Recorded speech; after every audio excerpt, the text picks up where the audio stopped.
Good morning students. पिछले दिनों हम लोगों ने मोशन का ग्राफिकल रिप्रेजेंटेशन देखा था, जिसमें से हम लोगों को अलग अलग इंफॉर्मेशंस प्राप्त हुए और उसके भी पहले हम लोगों ने मोशन से रिलेटेड फेनोमेनास को समझाने के लिए 3 मैथमेटिकल इक्वेशंस डिराइव किए थे। आज उन्हीं तीनों इक्वेशंस को फिर से डिराइव करेंगे, लेकिन इस बार हमारा मेथड होगा ग्राफिकल मेथड। मतलब ग्राफिकल रिप्रेजेंटेशन ऑफ मोशन की सहायता से हम लोग इक्वेशन ऑफ मोशन को डिराइव करने चल रहे हैं। चलिए देखा जाए। सबसे पहले हमने कहा ये देखा जाए, ये हमारा एक स्पीड टाइम ग्राफ है। एक ऑब्जेक्ट जो मोशन में है उसके स्पीड अलग अलग टाइम पे उसके अलग अलग स्पीड्स को हमने नोट किया है और ग्राफ पे इंडिकेट किया है। तो ये ग्राफ लाइन हमें डी से लेकर के बी तक मिल रहा है।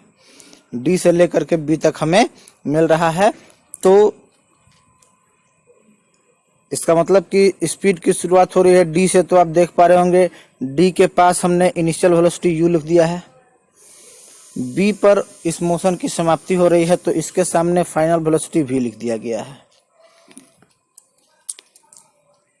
उसके बाद डी के सामने टाइम एक्सिस पर ओ है, बी के सामने टाइम एक्सिस पर ई है, तो ओ ई हमारा टाइम इंटरवल हो गया। ठीक है। अब हम लोगों ने डेफिनेशन पढ़ा है, उन डेफिनेशंस का यूज कर रहे हैं। हम इससे निकालना चाहते हैं एक्सेलरेशन। ठीक है। डेफिनेशन से हम लोगों ने एक्सेलरेशन पढ़ा है।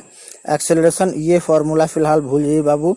एक्सेलरेशन हम लोगों ने पढ़ा था पिछले दिनों कि स्लोप ऑफ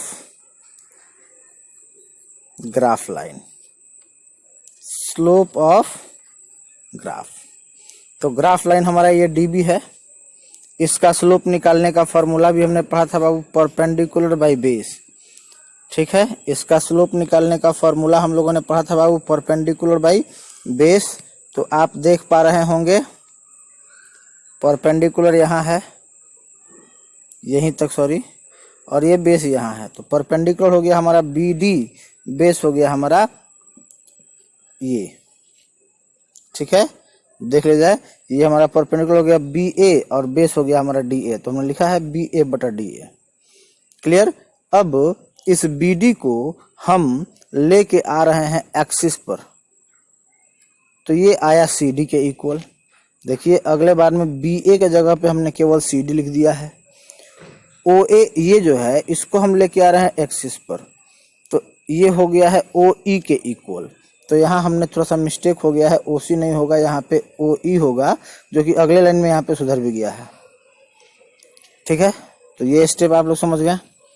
उसके बाद देखा जाए बाबू, ये जो हमारा है सी डी, ये कैसे निकलेगा। तो पूरा ओ सी में से अगर ओ डी माइनस कर दें तो ये बचेगा।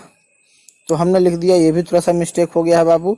इसके जगह पे लिखा हुआ रहेगा बाबू ओ सी माइनस ओ डी, ओ सी माइनस ओ डी। फिर से आ जाते हैं बाबू, इसके जगह पे हमने लिख दिया है ओ सी माइनस ओ डी। ठीक है। ये थोड़ा सा मिस्टेक हो गया ये वाला लाइन। फिर आइए नीचे डिवाइड, अब ओ सी ये तो भी है यहाँ पे, तो भी, ओ डी यहाँ पे यू है तो यू, और ये टाइम है तो टी। ठीक है।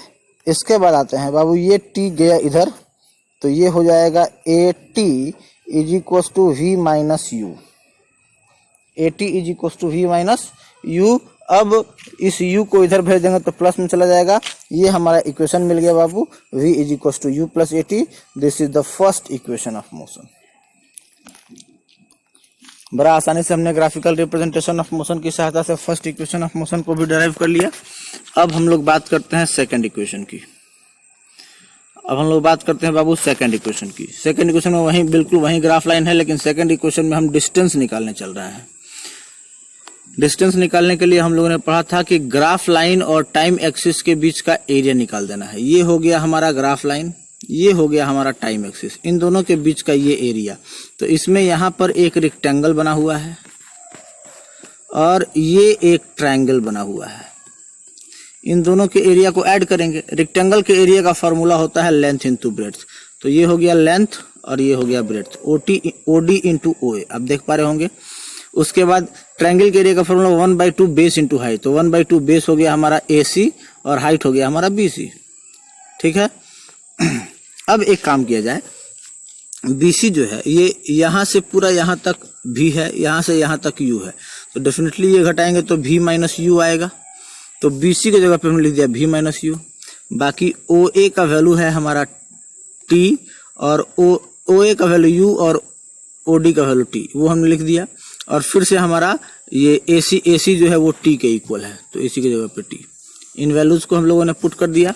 उसके बाद अगले लाइन में ये दो लाइन की कोई ज़रूरत हमें नहीं है फिलहाल, U2 लिख दिया, V माइनस U। अब यहाँ पे हम क्या करते हैं बाबू, अगले लाइन में देखना है, इस V के जगह पे इक्वेशन 1 में हमने जो पढ़ा था उसको पुट करते हैं। ये दोनों लाइन हमें नहीं लिखना है, इसको भूल जाना है बाबू। इसके बाद देखिए क्या है, तो ये हमारा इधर तो S है और उधर पहले से UT बचा हुआ है, अब प्लस 1/2 हो गया, और यहाँ V के जगह पे हमने लिख दिया U प्लस AT, जो कि हम लोग अभी निकाले हुए थे। ऑलरेडी माइनस में U है, उसको लिख दिया हमने। उसके बाद हमारा T हो गया। ठीक है, ये U और ये माइनस कैंसिल हो गया, प्लस और माइनस कैंसिल हो गया, तो क्या बचता है बाबू, ये बचता है UT प्लस 1/2 और यहाँ AT इंटू T, तो AT square, S is equal to UT plus half AT square. ये दो लाइन थोड़ा सा, ये वाला दो लाइन हमने जो लिखा था ये थोड़ा सा गड़बड़ हो गया था बाबू,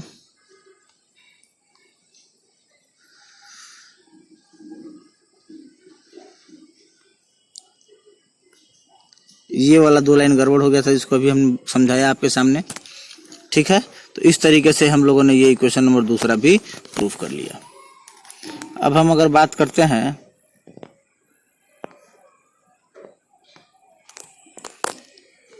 अब आते हैं हम इक्वेशन तीसरा प्रूफ करने चलते हैं। इक्वेशन तीसरा प्रूफ करते हैं बाबू।